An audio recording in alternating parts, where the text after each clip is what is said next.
And your microphone will be live. Yeah, I tried that very quickly. I haven't eaten all day. I'm scared.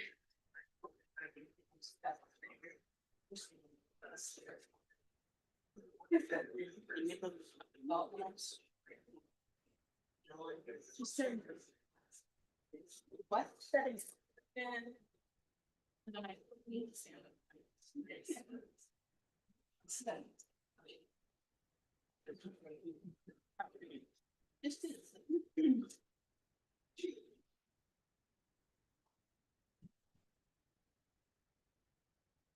The joyful technology. Thank you all for being here. Thank you so much for being here tonight. We're thrilled to have so many people gathered here for the launch of Villain Hitting for Vicious Little Nobodies by Lindsay Wong. You may applaud raucously.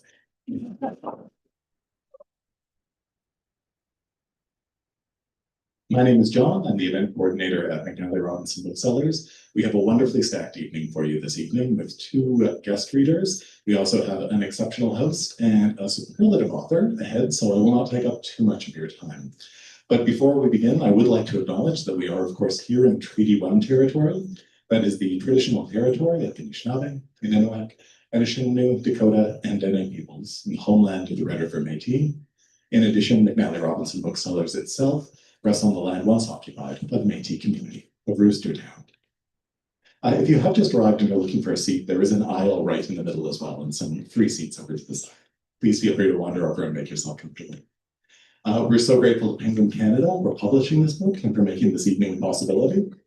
Lindsay Wong's latest is a book that contains multitudes and somehow pulls off everything with a kind of horrifying aplomb.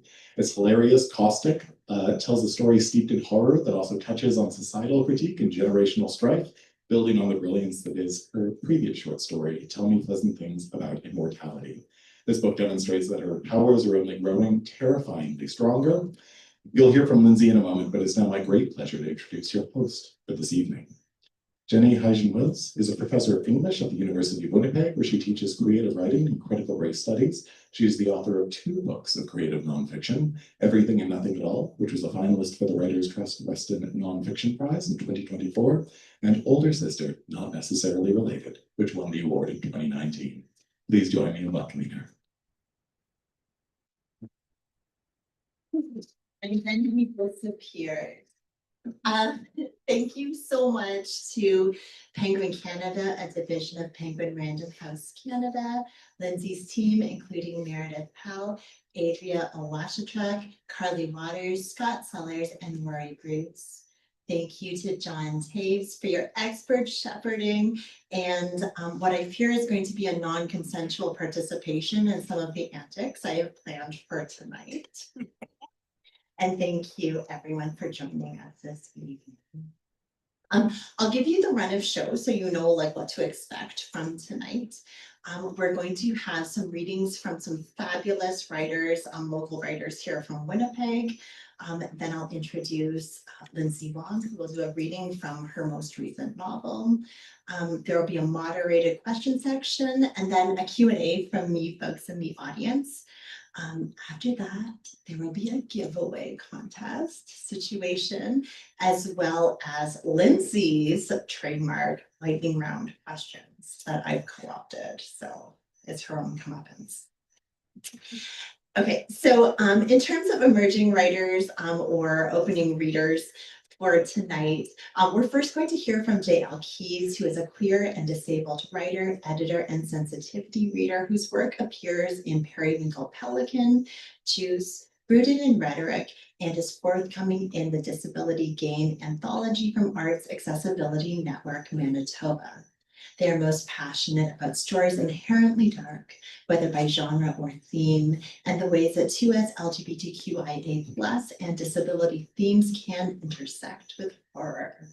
JL resides in Treaty 1 territory with their pets, including their cockatiel and unhelpful writing assistant. I'm not sure if there's meant to be a comma between those two clauses there. Pure rogue.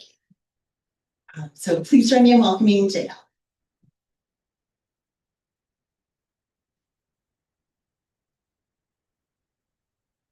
Hello, everyone. Thank you so much for coming. And before I start, I want to say thank you specifically to Lindsay Wong for inviting me to read and be part of the Winnipeg launch of your newest novel. I'm honored to represent as your student and read alongside you and my dear colleague and friend, Mika. In the spirit of horror, tonight I'm sharing an excerpt from After Death, my post-apocalyptic young adult novel in progress. His breaths puff from his taut lips like the hypnotic beat of a metronome, dispersing the cliff's black sand about his face. He can still feel it, the reverberation in his very marrow from the monstrous cry below him. It had echoed up the canyon in pulses, beating like the noise itself was more alive than he is, with his failing grip and the bus of colleagues he watched abandon him. He tries to swallow his breath, suppress the sounds of his body, but his muscles are beginning to cramp. His calf in its core twists in on itself, radiating and the tightness down into his Achilles tendon, and Nolan's mouth yawns open in a petrified, silent scream as he fights to bear it. But his ankle quivers, and the burn casts cinders up his nerves. The soil crumbles beneath the desperate wedge of his toes, at once releasing both the stretching agony in his leg and him entirely from the cliff. He inhales dirt into his throat with a panicked gasp, clawing at the earth to regain purchase as his stomach is scraped by the broken, dried tree roots protruding down the wall, snagging up his shirt. The clumps of mud and sand that fall down, down, down make no sound upon landing, not one he can hear. The lip of the edge peers down at him from his new perch. He nestles his hips against a rock shard and a natural divot made in the wake of fallen debris. The muscles in his arms shake as he hugs whatever he can, clammy forehead kissing the dirt, dusting his rosy skin with dark freckles of mud. He grits his teeth, but it doesn't lock out the whimper that straddles his vocal cords. Help. His breath is barely audible even to himself.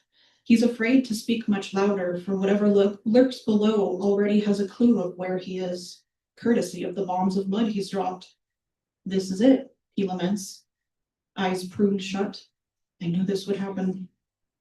He's feared for years now that he'd meet his end this way, betrayed by his body, by an abnormality he keeps hidden, that he doesn't speak about, doesn't complain about, takes the pain about. Help, he croaks again. A hand slaps over his grimy fingers, crushing yet easing their strain, and a woman's face peeks over the cliff. He blinks up rapidly at her for the debris nestled amid his lashes. Major Bardot. There's a shudder, a quaking sigh that ripples up from the depths and tickles the soles of Nolan's sneakers. He lets out a jagged puff of air, struggling to keep the rest in his seized lungs. Major Bardot's blue eyes are round, stark against the tan skin and hair gelled tightly against her skull, but the fear in them is what keeps Nolan from screaming. It's right below him. Thank you.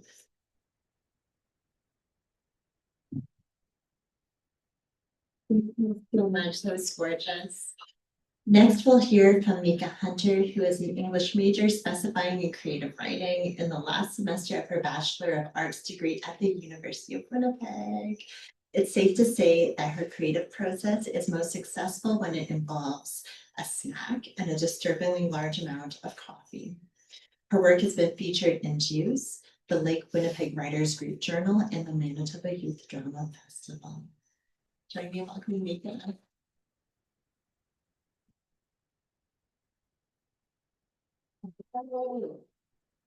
Okay, I also want to start by expressing how grateful I am for this opportunity.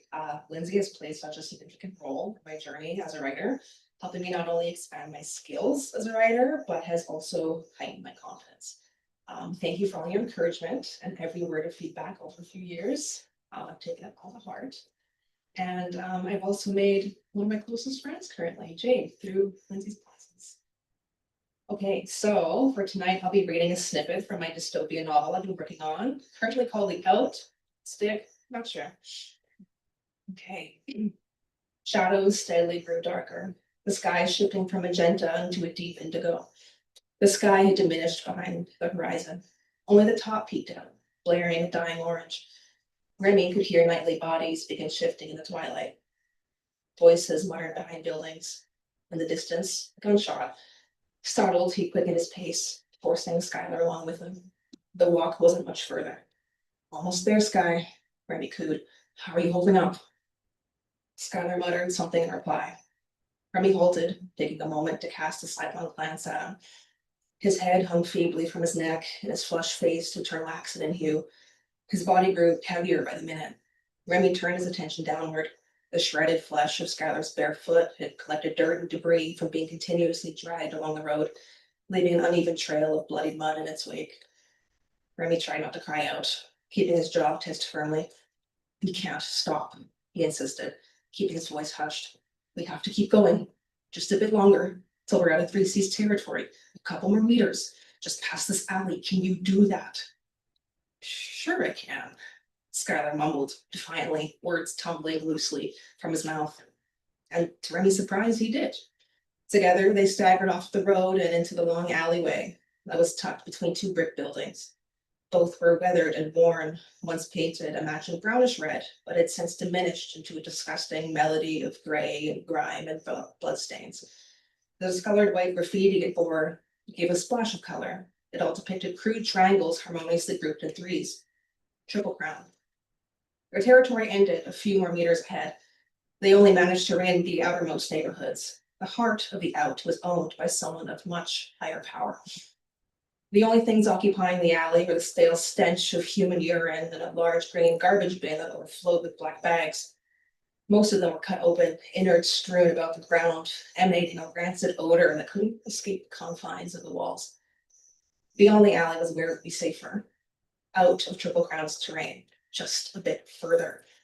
But halfway through, Skylar suddenly grew heavy. His eyelids fluttered closed.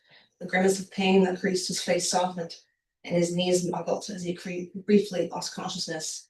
Remy, caught with his neck still cradled within Skylar's underarm, was overtaken by the sudden descending weight. He fell onto his knees, the sudden impact shooting darts of agony through his femurs. Skylar collapsed limply, though his forehead rebounding off the concrete seemed to startle him back into liveliness. He emitted a groan. Skylar, Remy cried, urgency raising the pitch of his voice. He planted a hand on Skylar's shoulder, using his grasp to angle his face toward him. Are you okay? Can you get up?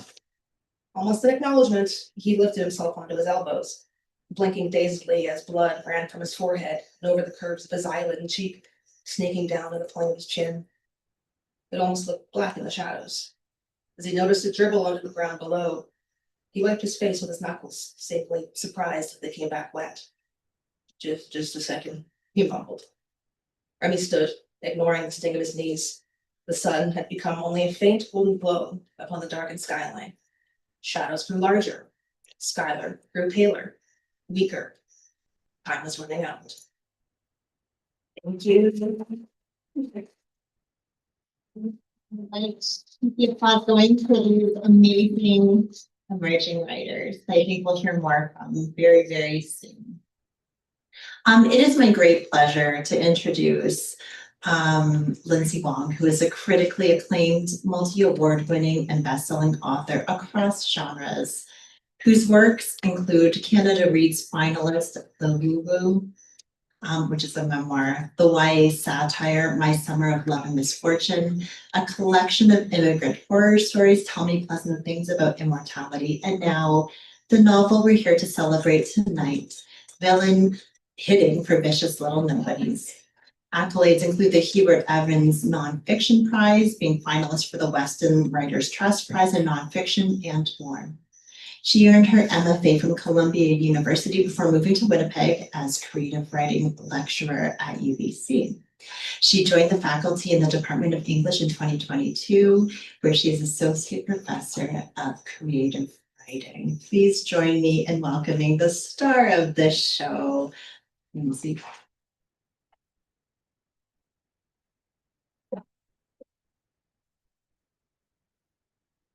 Thank you, Jenny, for that very generous introduction. And thank you so much, Shade and Vika, for joining me tonight. It's been such a privilege witnessing your growth. Since I moved here in 2022, they've taken every single class of mine. So every semester, they have to suffer through me telling them about emotional stakes and physical stakes and how do we hurt our characters. So thank you for that. And I also want to thank Penguin Random House Canada for hosting this event, and John at McNally. I'm really grateful for the space today. I guess start with a little bit of a reading. It's only fair that I made my students read that I have to read too. So this is from my book, Villain Hitting for Vicious Little Nobodies. It's a very long title, but I promise you the reading will be very short. For every idiot, you know who you are, who inconvenienced, frustrated, or impeded me in some way. May someone, not me, curse you with a shoe. This book is also dedicated to everyone who has felt the rough sting of being a nobody, the unpleasantness of reality after being jostled from a pretty dream that simply wasn't meant for you.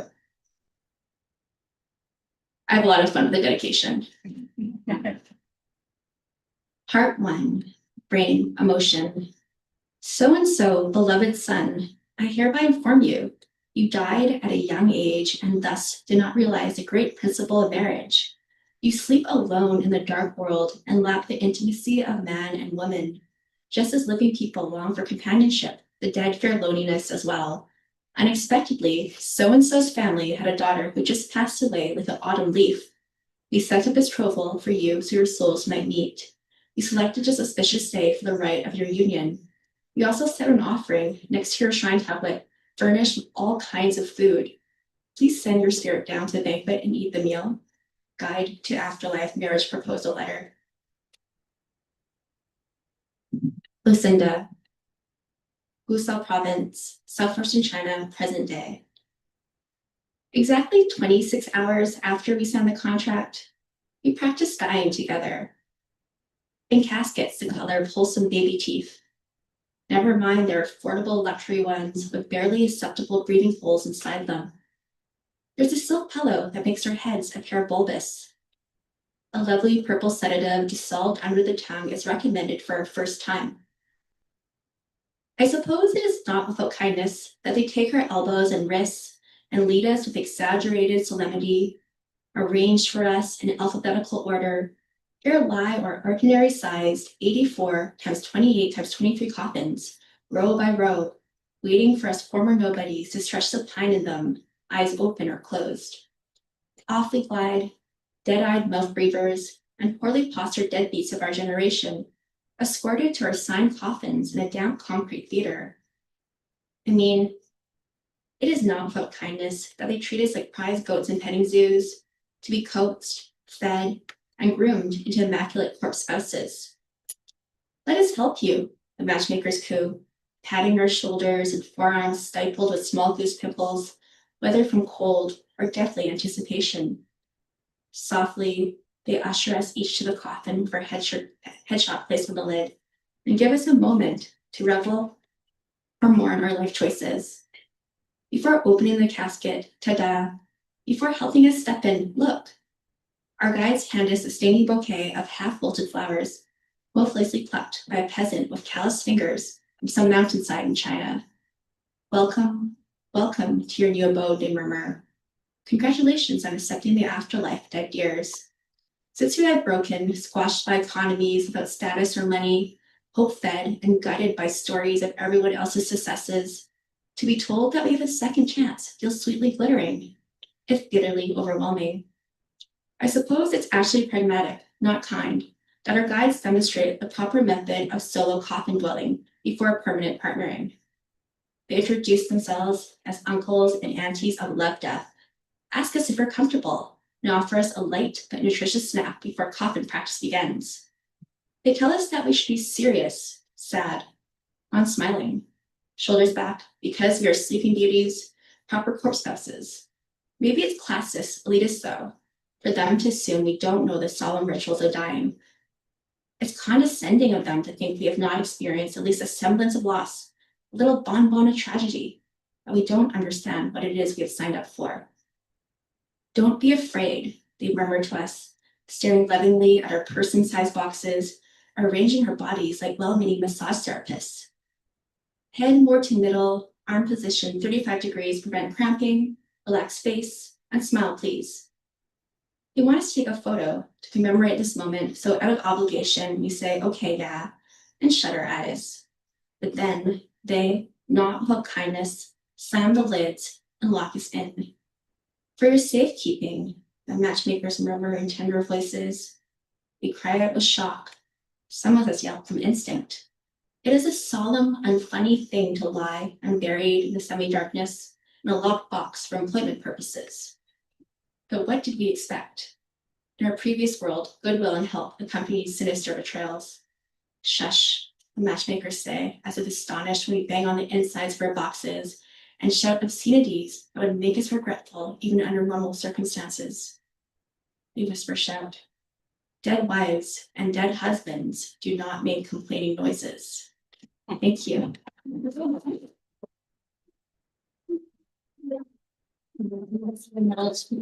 Lindsay Wong.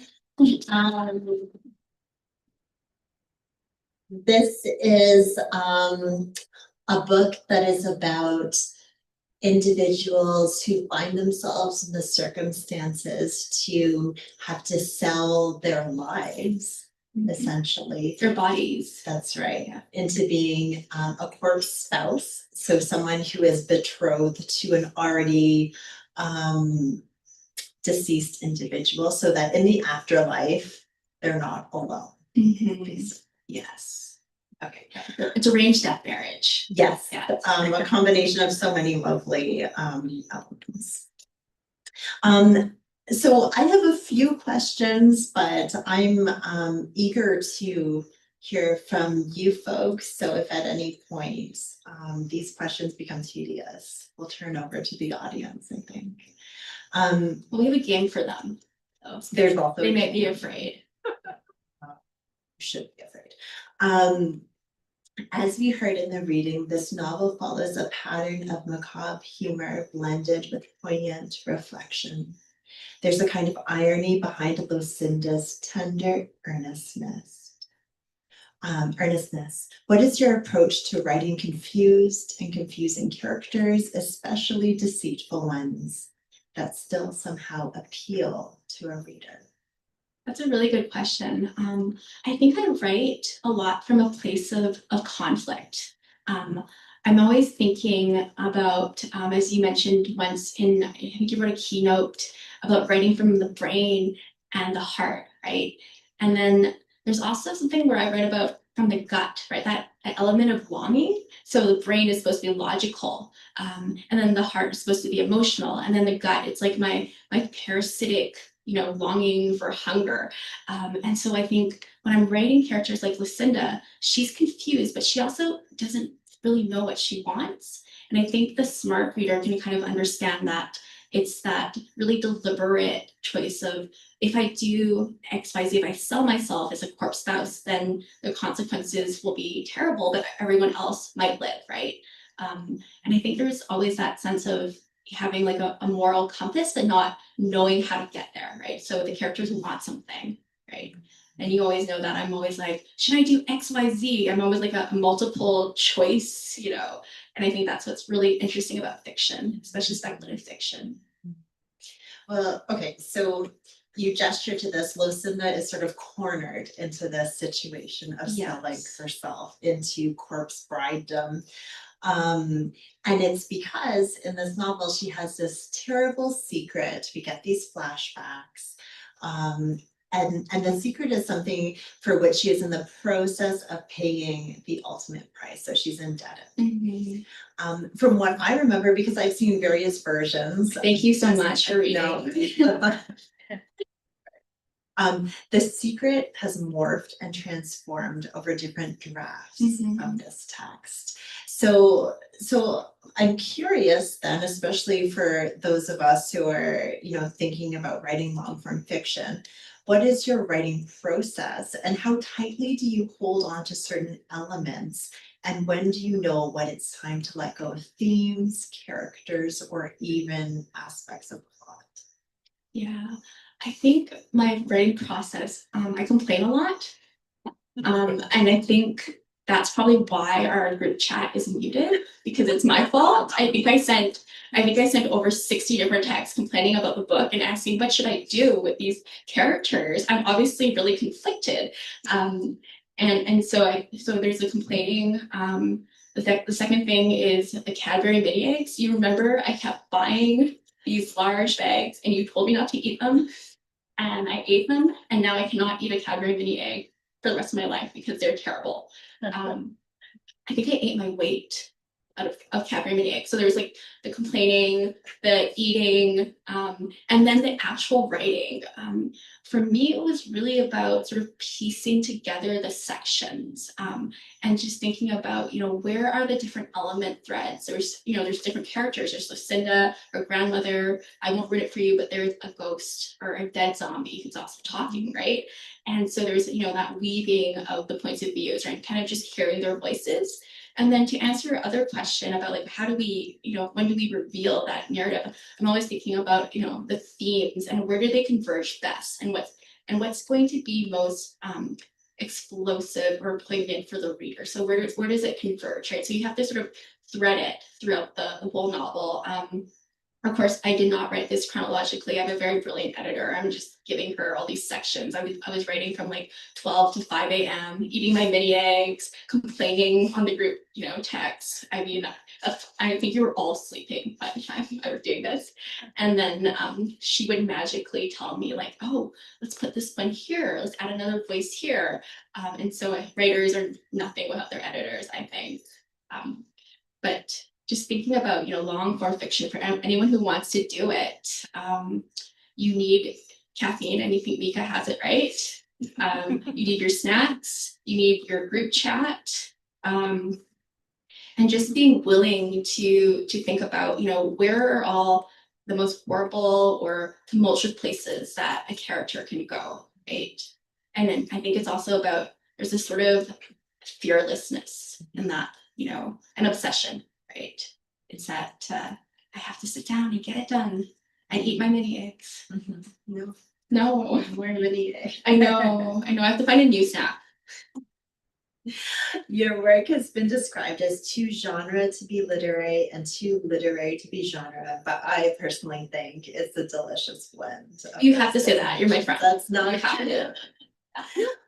And much, much more. How do you imagine this novel fitting within bookshelves of a shop, in a library, or in a book stack? Which books are shelved alongside? Mm-hmm. Yeah, I kind of want my own shelf. I'm not gonna lie. Well, she has books. That's what we found. Yeah. So I've been calling this the Frankenstein monster book, where it's a little bit of everything, a little bit of fiction, a little bit of nonfiction, speculative elements. But of course, as you know, the supernatural and the metaphors they really hint at something else. So you have to know me really well to kind of know what I'm talking about. But in terms of where I think the book sits, I'm seeing a lot of our BIPOC contemporaries, right? A lot of really amazing BIPOC horror. We're seeing a lot of fantasy, Sleeker Reed Bentas, River Mama. We have The Hunger We Passed Down by Jen Suk-Fung Lee, Alicia Elliott, and Then She Fell, Bad Cree by Jessica John. So I'm seeing, this resurgence in how BIPOC horror really stands in for trauma and identity, right? It's suddenly, it's not just genre anymore. It's literary horror is kind of its own genre, and that's really amazing. And I'm also trying to get you to write literary horror. I will not. You will not? I will not. I have tried. My life is a horror show already. Okay, I'm gonna sneak in and make you do it. Because that's what type of friend I am. All right. Speaking of horrible things, villain hitting and corpse bride marriage are real life things. The hanging coffins in China, which feature as like an important setting point in the text. And they spin in the text. That's right. Yeah. These coffins on cliff sides in China as well as elsewhere in Asia are real life things. They're also things that I think run the risk of being added to a very long list of so-called Oriental barbarisms, mysticisms, and oddities. So how do we balance responsibility to Asian representation, or if we want to say racialized representation more broadly, with storytelling? In other words, at risk of making an annoying Asian diasporic pun, when do we air the laundry and what must we hold back? That's always a question that I'm always sort of grappling with. I think in my early work, I was always just sort of thinking I'm writing for myself, right? And then of course you have readers who tell you, it's too much of a laundry, right? You have to like keep the family secrets. And then you also have this internalized or external racism from people from your own community telling you that, who are you writing for? And so I think in Villain Hitting for Vicious Little Nobodies, in the footnotes, I'm sort of talking back at some of the responses, because as writers, we're not allowed to talk on Goodreads. We're not allowed to be online and say, this is what I really think of what you're telling me. You have to kind of ignore it. And as they say with, writers of color, we're writing in the margins. And so I've sort of played on that. And if you do read the footnotes, I think the English department will probably, but other people will not. Yes, true. The history people will too. The history people. Historians will too. Okay, all the arts people will read the footnotes. And then they will sort of see, what I'm really thinking, right? About certain responses to my work or certain responses to how we're represented in literature. I think with Asian representation, there's like the idea, I used to get really annoyed that we had to explain everything, how that it had to be like, well, these people have accents, and so we're not stupid, but we actually have, we were just, that's how we talk. But I think I did do that a little bit with the footnotes. And I think I'm also just writing towards our community, right? These little footnotes are sort of BIPOC love letters and annoyances. So it depends on how you read them, right? If you understand irony. I hope they understand irony. Because I didn't teach that. I do. You do? Maybe I have to add that in. I think this is connected to what you've just mentioned in terms of sort of satirical uses of form, including the footnote, our expectations of the reliable speaker and whatnot, and the different ways that we demarcate so-called expertise on subjects. Vulnerability is certainly a characterizing tactic. It allows a character to manipulate its perceiver, an author to feign intimacy with a reader. But vulnerability is something that is simultaneously experienced by Asian diasporic women in our societies, and something that, in its most cynical sense, when performed in an Orientalist way, increases our susceptibility to material violence, if not ideological dysfunction. How do you think about representations of Asian vulnerability on the page? And what is its relationship to Asian vulnerability in the world?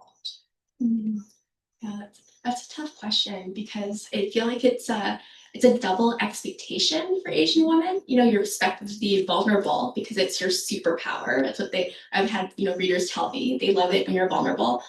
But then if you're not vulnerable and you don't share enough, they think you're sort of this cold alien human, right? And so I think that is, we were talking about, writing with the brain, writing with the heart, right? And so it's sort of like, how do you do that? But then also I think a lot of people, when they read people of color, they can't distinguish the author from the character from the public persona, right? Because there's so much, right? I always say, like, when I am writing a book, I'm giving a piece of myself to someone in that sense. But what you get outside of the book, you can't have that. That's what I hold back, right? So it's always, something that's on my mind as a racialized writer. I don't know how to go forward with that. Maybe I'll write another book about it. It'll be a satire. Are all of your books satires? Hold up.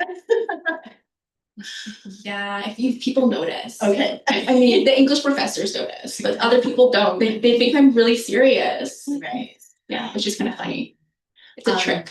Yeah, I think your books really encapsulate what, it's a repeated thing that we've talked about in Asian American studies for decades, but like the way the model minority myth is the same thing as the yellow peril anxiety, but it's just like flipped around in different ways, or it's like renegotiated depending on who's looking.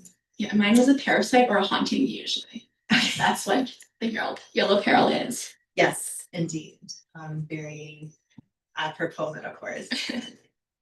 My last question for you is writing an adult.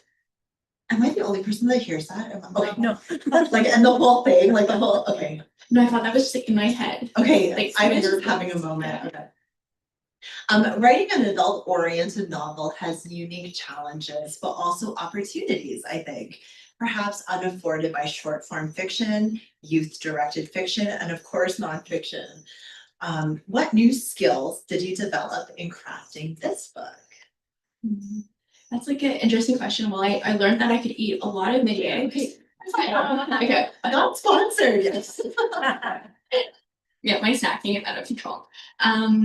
But I think with short form, it's very, very compressed. It almost feels like, when you buy a dress and then you leave it and then you gain weight and then you want to kind of squeeze all yourself into it.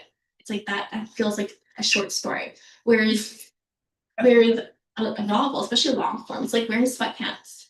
It's like you get to have all this material and you kind of get to play with it.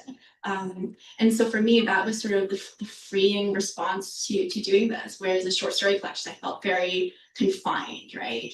It was just, I think it felt a bit tight. In terms of writing, I learned how to do research. I actually sat down and I read a lot of academic texts on hell, but that was kind of fun because like people get tortured in Buddhist hell. There's like a hell for everything. So, if you got too much, they like ripped your tongue. Yeah, so that was really fun, kind of. And I did a lot of research on maggots.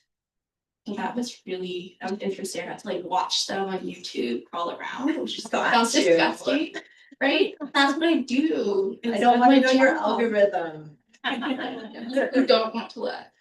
And then in terms of craft, I really learned how to write in the third person. And if you notice, like my other books were in first person, right? I was really just fine-tuning the voice. But with this third person, it was sort of like, how do we jump out of time and space? And how do we kind of do it comfortably, right? And I think that's something I really learned while writing this book. Right? Just that ease, I think. Yeah, absolutely. And what's implied, the implied authority of the third person subjective omniscient that is like really thrown into flux, I think, in this text. Absolutely. All right, folks, now is the time for you to shine. I encourage you to ask Lindsay reasonable questions, like not problematic questions, don't be weird. I encourage you to, I invite you to ask questions of our featured author. And yeah, I feel like John is already here with his microphone in hand. Yeah. So if you do have a question, we'll just ask you to put up your hand and I'll approach you non-threateningly with this, just to make sure that everybody watching can hear that. You're scared to ask questions because they end up as a footnote. It's Or an epilogue. It's not just nonfiction writers who look Yeah. in their writing.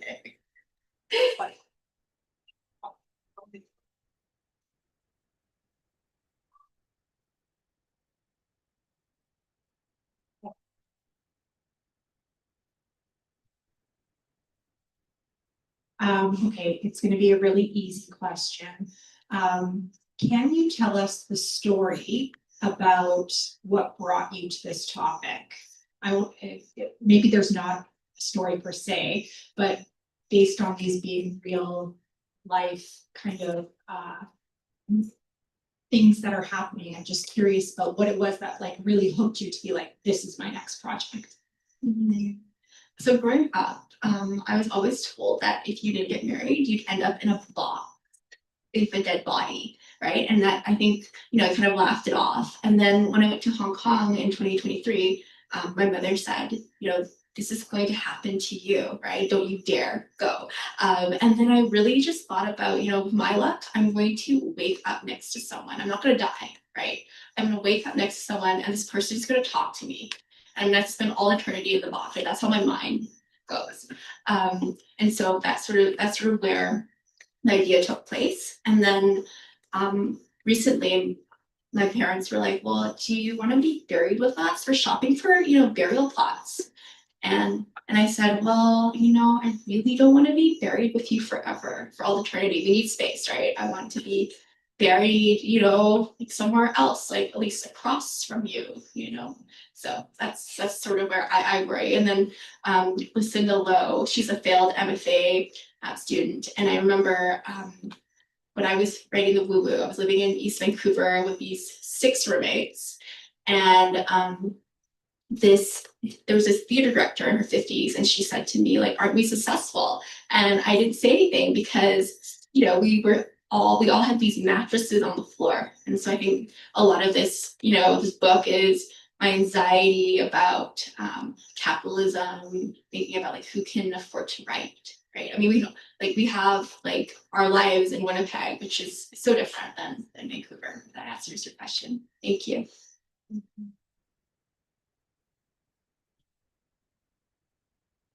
Any other questions, please?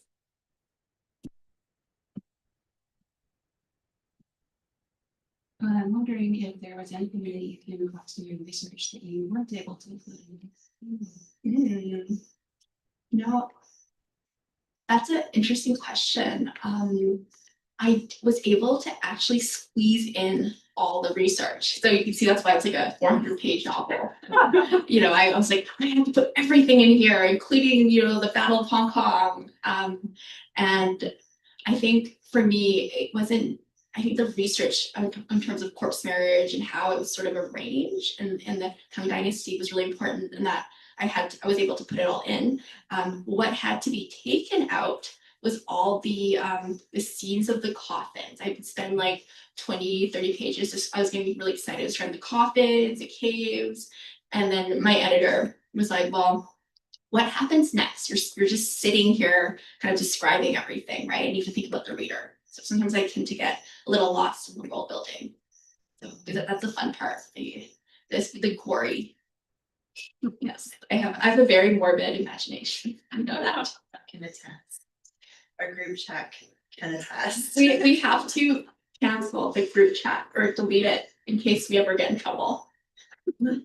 I think so, because I mean they're gonna think I'm disturbed. I mean you won't, but I will. Are there any other questions?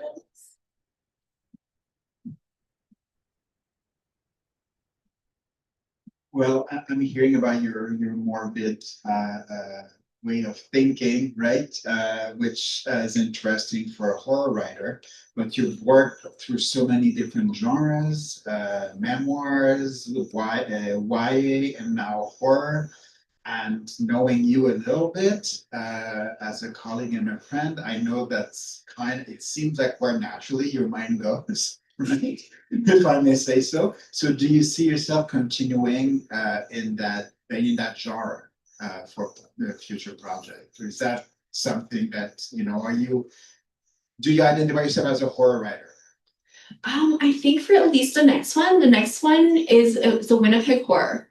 Right, and that one, it takes place here, and I am going to skewer the rich in Wellington Crescent. So just so I'm a little bit dangerous. It's a satire, of course. It's a horror satire. So maybe I'll be a horror writer for the next 2 books, and then I don't know where I'll go because I've always been excited. Nonfiction. No, I'm not coming back to nonfiction. Okay, I will only write nonfiction if you promise to write a horror. Right, so Penguin Random House. They know now they give you a contract for a horror book. If I do memoir, you do horror. Okay. Well, some people think we're interchangeable, but fine. Okay. Let's do some giveaway questions. The way it's going to work, John, I think you have prizes, which, okay. One of my kids got a 3D printer for Christmas, which means I printed these bookmarks. I'm so jealous. I In really compliment, well, you're gonna get one too, Okay. obviously. no answers to begin In with. compliment of this gorgeous book, see, it's like a set. It's like ASMR, it's very satisfying. I have 3 questions. If you answer any of the 3 questions correctly, you will win a custom 3D printed, I drew it myself on my iPad. Bookmark that accompanies this gorgeous book. Okay, they get increasingly shady. Question 1, without looking at the back of the bio on the book, name 2 other books by Lindsay Wong. Would it be cheating? Oh, Just raise your hand. Don, you're in charge.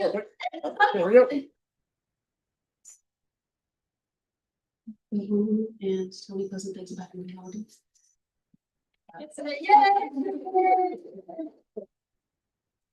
Okay. And this is information that was in the bio that I read also. In what year did Lindsay Wong become a Winnipeg-based writer? That's what I Yes. Okay. And the last question, and then we can do a lightning round or more questions, whatever you're feeling. Name 5 Asian Canadian women and or non-binary writers who are not in this room. I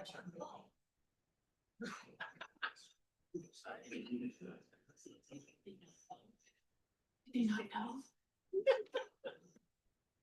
I know the answer, but I cannot. I'm not allowed.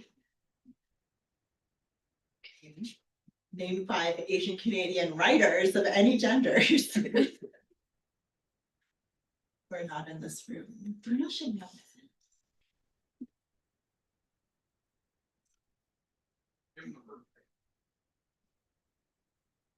Interesting. Name 5 Asian writers who are not in this room.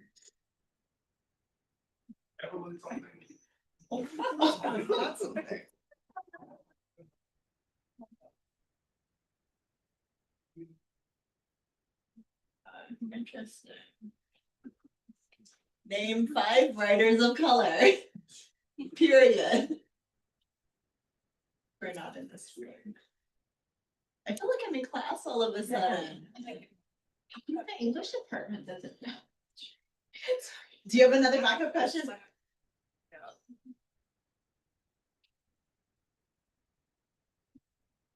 I don't have a backup question. Name your 2 books. Name my 2 books. Yeah. But they're paying attention.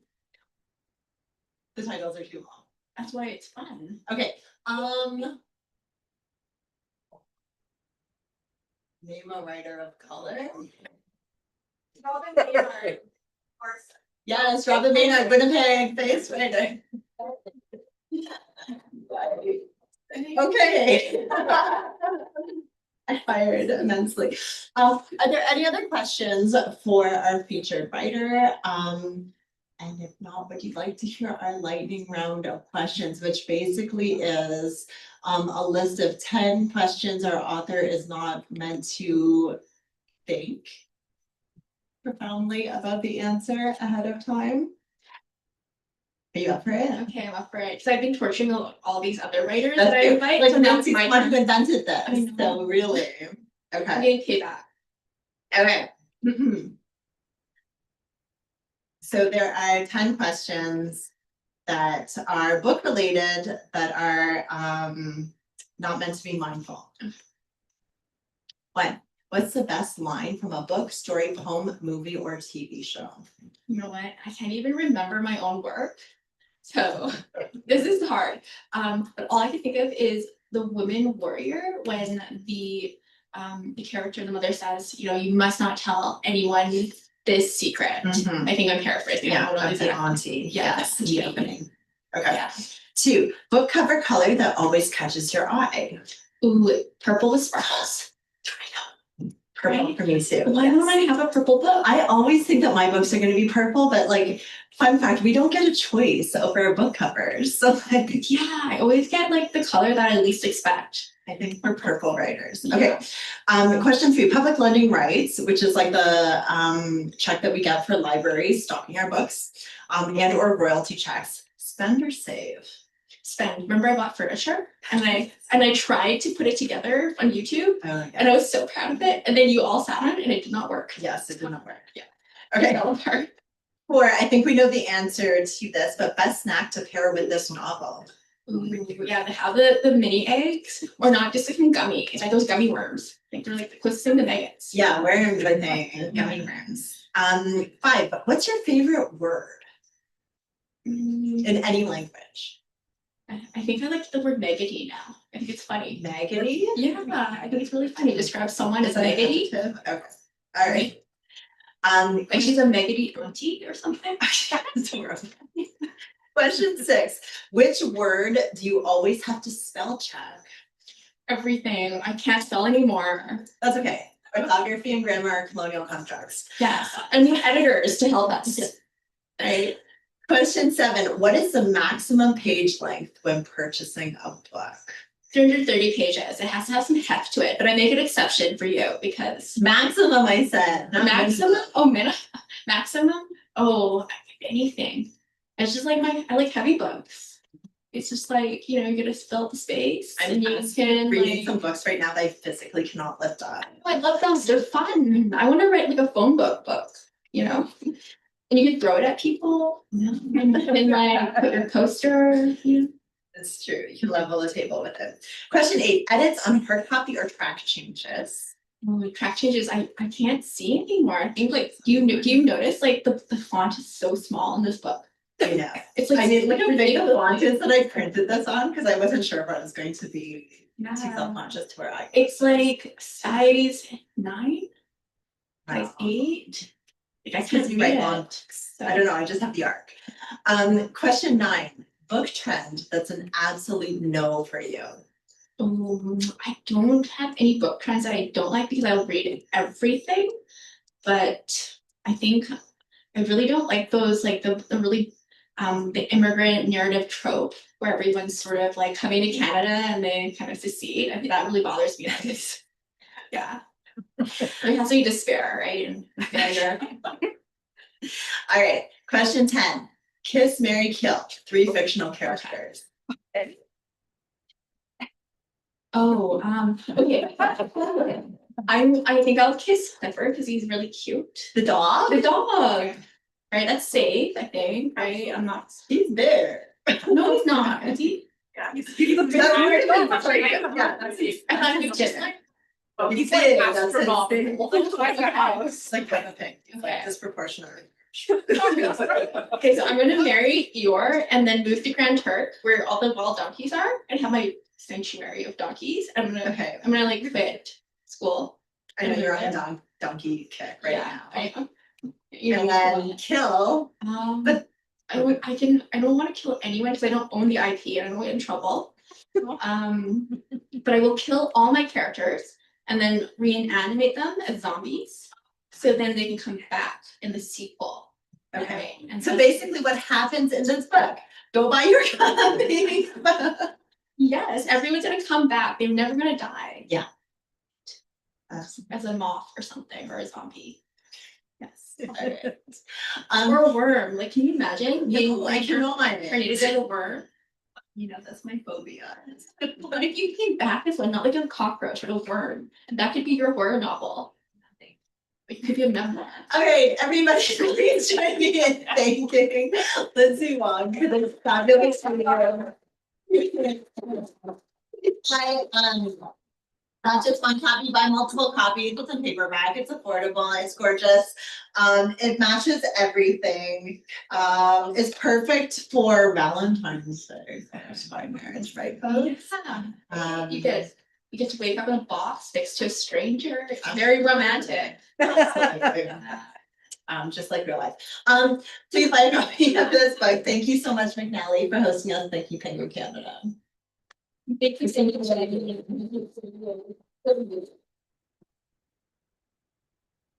So as mentioned, we will be moving along to the signing portion of this evening, so we're going to dramatically place Lindsay at this table here.